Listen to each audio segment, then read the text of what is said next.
오늘부터 무슨 국민들의 그 의사를 집약하는 의견을 받는 네. 국민 마이크라는 게 시작된다는 거죠? 예, 국민 먼저 좀 마이크. 설명해 주시죠. 국민 시작이 마이크가. 어떻게 됐냐면 네. 이제 국정기획자문위원회, 그러니까 전임 정권에서는 인수위원회라고 표현되어 있는데 인수위에 비슷한. 인수위가 없으니까 이제 국정기획자문위원회가 활동은 이겁니다. 이제 기존의 어떤 그런 그 정부 부처에서 인수인계를 받으면서 새로운 어떤 안들, 정책들을 다 모아놓고 또 그간에 공약했던 것들을 다 이 정리를 하면서 국가의 아젠다, 5년 동안 이 정부가 해야 될 아젠다를 만드는 작업을 좀 하고 있는데 네네. 그것들 중에 국민들한테도 제안을 받아서 네. 이 아젠다를 만들겠다라는 의지입니다. 그래서 국민 마이크제가 뭐냐면 네. 온 오프제를 그러니까 온라인 오프라인 둘 다 하는데 오프라인은 광화문에 예. 하나의 어떤 그런 이 부스를 만들어 놓고 네. 직접 가서 마이크를 들고 제안을 하게 국민들이 네, 직접 저희 가서 보시면 있는 것처럼 광화문에 보면 저런 지금 그렇습니다. 장소가 만들어졌다는 예, 거죠? 컨테이너처럼 만들어놨는데 네네. 오늘부터 이제 시작이 됩니다. 그래서 오늘은 촛불 집회를 했던 그런 시민 단체가 주관이 돼서 네네. 이제 그런 어떤 국민들의 소통 또는 제안과 관련된 네. 그런 이 제안을 이제 내고 또 온라인에서도 계속합니다. 앞으로 50일 동안 이제 온라인에서도 계속 접수를 받아서 네. 50일 동안 받은 것들을 통해서 국정기획자문위원회가 다 모아놓고 나중에 이제 그 대통령이 직접 국민들이 제안한 것들에 대한 결론, 이런 것들이 이제 들어왔고, 그리고 현 정부에서는 이것들 중에 이러이러한 것들을 하겠습니다라는 보고를 하는 그런 네네. 어떤 형식으로 네. 국민 마이크제를 오늘부터 시행하기로 했습니다. 네. 그러니까 매주 토요일 날 네. 50일 가니까 7월 12일까지 저녁 7시부터라는 얘기죠. 네, 거기서 정말 내가 이런 제안할 게 있다. 정책에 대해서 이런 것도 받고 새 정부에 바라는 점도 받고 이러신다는 얘기입니다. 혹시 패널 분들께서 이거 꼭 반영했으면 하는 좋은 정책 없으신가요? 저는 뭐 정책이라기보다는요. 네. 저 지금 의견. 국민 마이크 지금 하고 있는 이 부분에서 예. 조금 좀 고언을 드린다고 한다면 네. 저는 지금 국민인수위가 국민 마이크를 아마 강화문에서 촛불이 타올랐기 때문에 아마 상징의 장소로 강화문을 아마 잡은 것 같습니다. 물론 온라인으로도 한다고 하지만 오프라인에서 하는 것은 지금 서울 광화문 한 곳밖에 없거든요. 네. 그런데 지금 이 촛불이 타오른 것이 단순하게 서울만 타오른 게 아니지 않습니까? 그렇다고 한다면 저는 이 국정기획자문위가 저는 광역 단위별로 한번 순회를 한다든지 그런 식으로 네네네네. 전국의 목소리를 그런 모으는 퍼포먼스라도 뭐 좀 벌일 필요가 있지 않는가. 광화문에서만 하지 말고. 그렇죠. 너무 이제 이 항상 모든 정책을 하는 걸 보면 항상 서울 중심적이에요. 네, 예, 그런 예. 측면에서 보면 지방에 있는 분들 입장에서는 또 다른 소외감을 느끼지 않을까 네, 생각이 네, 든다는 네. 겁니다. 좋은 의견이십니다. 이런 겁니다. 그렇죠? 예. 이런 의견을 저희 가셔서, 오늘 저녁에 가셔서 좀. 오늘 방송 방송 가시면 되겠네요. 글쎄, 저를 뭐 보실지 모르겠는데, 오늘 저희 가셔서 꼭 좀, 지방에 가서, 그죠? 주요 예. 도시에 가서도 해야 예. 지방 사람들의 얘기를 보고, 물론 뭐 온라인 참여할 수 있지만, 좋은 의견이신데, 혹시 소국장께서는 뭐 특별히 평소 생각하시던 그 정책에 이걸 반영해 줬으면 하는 얘기 없습니까? 저는 요즘에 이제 우리가 고령화 사회가 됐지 않습니까? 네. 저도 시골 출신이긴 하지만 시골 가보면 사실 빈집들 굉장히 많고 어르신들끼리 사는 독거노인 내지는 뭐 부부가 살아도 굉장히 어르신들끼리 사는 예. 가정이 뭐 거의 대부분이라고 봐도 많습니다. 굉장히 예, 많습니다. 예. 그렇기 때문에 우리가 어떤 신고를 기다리는 거, 네. 어떤 문제가 생겼다 도와주십시오 이렇게 기다리는 것도 좋지만 일종의 암행어사 개념으로 해서 시골의 이런 그 고령화된 지역을 중심으로 이렇게 네. 순회하면서 네. 혹시 어떤 그 어르신들한테 무슨 일이 있지는 않는지 어려움이 없는지 이렇게 좀 이렇게 쭉 패트롤하는 그러한 정책 같은 거 있지 않습니까? 한 번씩. 네. 그런 뭐 팀을 만들어서 그렇습니다. 이렇게. 그게 예, 이제 예. 어차피 유인력들도 시골에 많이 있으니까 그런 분으로 이렇게 저렴한 사실 임금 많이 안 줘도 그런 인력은 모집할 수가 있거든요. 네, 그럼 네, 모집해서 뭐 일주일에 한 번씩 어느 지역을 쭉 이렇게 돌아다니면서 혹시 집집마다 네. 혹시 어르신 잘 계신지 살펴도 보고 불편한 점 있으면 좀 뭐 또 해결해 그렇습니다. 주기도 그걸 하고. 해서 현장에서 해가지고 어디다가 또 어떤 창고에다가 그걸 네, 넣으면 네, 그걸 네, 바탕으로 조치가 취해지고 네. 이러한 그렇게 된다면 일자리도 창출하고 실제적으로 고령화에서 어떤 고통받는 시골의 어르신들을 도울 수도 있지 않을까 하는 생각을 했습니다. 좋은 의견이시고요. 저 끝나고 같이 가야겠는데. 손수호 변호사는 혹시 또.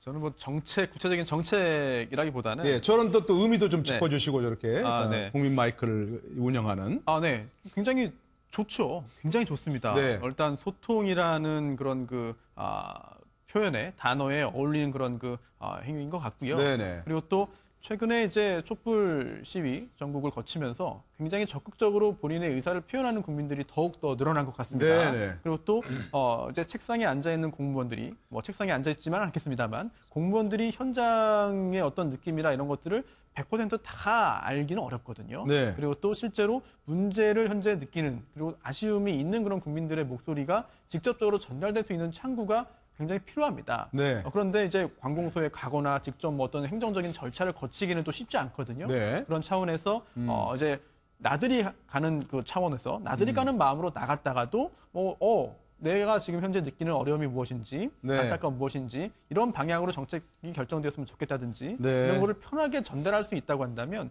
그게 실제로 정책으로 입안되어서 어떤 그 가시적으로 성과가 있으면 더욱 좋겠습니다만 예. 본인이 느끼는 그런 그 마음을 전달할 수 있다는 것만으로도 일단은 첫 번째 그런 그 목표는 달성할 수 있을 것 같거든요. 그렇다면은 이번 소통이라는 그런 그 이번 그 정권을 표현할 수 있는 여러 키워드 중에 하나가 소통이라고 한다면 예. 거기에 그 일맥상통하는 그런 하나의 그 일이 아닐까 그렇게 네. 생각합니다. 정말 평소에 하시고 싶은 말씀이 있었거나 아니면 좋은 생각이 있었으면 저런 데 가서 꼭 좀 하셨으면 좋겠고 아까 제안하신 대로 이 서울 광화문만이 아니고 다른 지역에도 꼭 좀 저런 창구를 말했으면 좋겠다 이런 생각이 듭니다. 그런 게 바로 이제 국민 마이크를 만든 좀 취지가 아닐까 싶고요. 자, 조금 결이 다르긴 합니다만 정유라 이제 다음 주에 입국한다는 얘기죠? 네. 예, 관련해서 한번 좀 싱크 듣고 와서 그 얘기 나누겠습니다. 저는 자퇴를 해달라고 말씀을 드렸는데 자퇴가 안 들어가요. 어머니한테 말씀. 엄마한테? 저는 아예 그때 학교를 간 적이 없었고 담당 교수님이 또 뭐 하나도 모르는 시절이었어요. 제가 아기를 낳은 지 얼마 안 되고 바로 독일로 왔거든요. 2달 만에 독일 와서 바로 여기서 말을 탔어요. 그러니까 교수님이 누군지 사실상 이런 거 확인할 수 있는 방법이 하나도 없었어요. 제가 생각할 땐 정유라는 제가 어렸을 때는 얌체공이 있었어요. 어디로 튈지 몰라서 얌체공이라고 그러잖아요. 그 친구가 자체가 핵폭탄은 아니에요. 핵폭탄은 한 번 터지고 끝나잖아요. 그 친구는 제가 봤을 땐 지뢰라고 봐요. 수십 개의 지뢰. 이렇게 건드리면 이렇게 터질 수 있고 저렇게 건드리면 저렇게 터질 수 있어요. 그 친구 들어오면 상황이 또 어떻게 돌변할 수도 몰라요. 그거는. 뭐 지금까지 어른들이 거짓말했던 게 다 탄로가 날 수도 있는 상황이에요.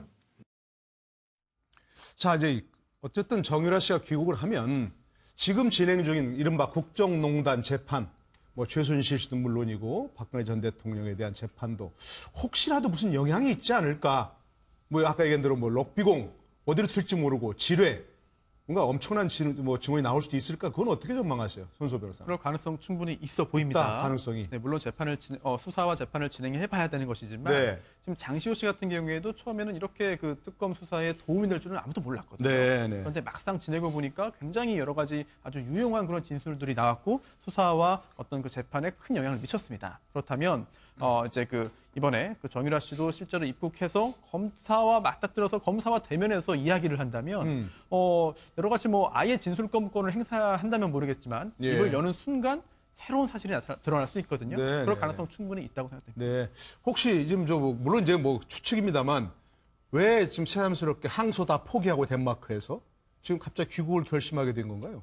일단 어떻게 정유라 보세요? 씨로서는 뭐 별 실익이 없다는 판단을 했던 거죠. 예. 거기서 계속 버텨봤자 뭐 본인이 다시 이 재판에서 이길 가능성도 별로 없는 것이고 예. 또 어차피 나중에 이제 다시 송환된다고 해도 그때부터 형을 살아야 되는데 그런 등등을 판단해봤을 때 실익이 전혀 없다라는 판단을 한 것이고 정유라 네. 씨 송환이 이제 재판에 몇 가지 영향을 미칠 수가 있죠. 일단은 최순실 씨의 그 해외 도피 재산 그 전모를 파악하는데 정유라 씨가 일정하게 이제 어떤 검찰로서는 굉장히 좋은 하나의 그런 창구를 확보를 한 것이죠. 네네. 그런 부분들이 있고 두 번째는 이제 박근혜 전 대통령과 최순실 씨와의 관계 그동안에 많이 나오긴 했지만 네. 또 딸이기 때문에 최순실 씨가 박 전 대통령과 통화하는 과정이라든지 아니면 뭐 여러 가지 일을 한 것들을 가까이서 또 보고 들은 게 있을 거 아닙니까? 그렇죠. 그런 부분들이 네. 또 의회의 성과로 검찰로서는 거둘 수가 있는 것이거든요. 조사하는 네, 과정에서. 네, 네. 그리고 세 번째는 이 삼성 이재용 부회장과 관련된 여러 가지 또 말과 관련된 이런 부분에서 또 네. 정유라 씨가 당사자이기 때문에 그 과정에서도 또 검찰로서는 의외의 소득을 거둘 수가 있고 네. 여러 가지 측면에서 지금 검찰로서는 정유라 씨가 송환이 되면 굉장히 좀 이 수사적인 측면에서 봤을 때 성과를 거둘 수 있는 여러 가지 예. 배경이 있는 것 같습니다. 근데 최순실 씨 입장에서는 지금 이제 정유라 씨가 귀국을 하면 당장 검찰이 체포한다 그러면 정치 검찰이다 얘기하는 건 아마 물론 어머니로서 뭐 감싸려고 하는 건 있겠지만 뭔가 이게 좀 두렵다고 생각할까요? 어떻게 보세요? 최순실 입장에서는 그 지금 그 정유라가 들어오면서 앞서도 뭐 노승일 부장이 이야기했습니다만 네. 어떻게 지금 진술할지 상당히 불안한 측면이 분명히 있겠죠. 그 사실 예, 그 예. 때문에 안 들어오길 아마 바랬던 측면이 분명히 있었고 또 한편으로는 아마 이 보통 엄마와 딸을 함께 구속하지 않는 그러한 네. 또 상황을 본다고 한다면 일말에 또 기대도 갖고 있지 않을까요? 그러나 예. 뭐 아마 제 생각에 기대보다는 불안감이 더 클 것 같습니다. 예. 대통령 공약 중에 네. 자 저런 경우 국고 환수하겠다는데 뭐 어떻게 순조롭게 될까요? 어렵겠지만. 아직은 뭐 그것이 이제 오면 바로 체포를 하고 또 네. 이제 실제로 저기를 해볼 겁니다. 아마 예. 그런데 얼마만큼 나올 수 있느냐. 사실은 최순실 씨가 오케이 하지 않으면 정유라 씨는 아마 안 돌아올 가능성이 컸거든요. 네. 그럼 오케이를 했다는 건 자금 문제와 관련해서 일정 정도는 지금 완벽하게 회피할 수 있는 어떤 방법을 찾지 않았는가. 이게 네. 지금 뭐 추측할 수 있는 것이죠. 알겠습니다. 오늘 정치권수 여기까지.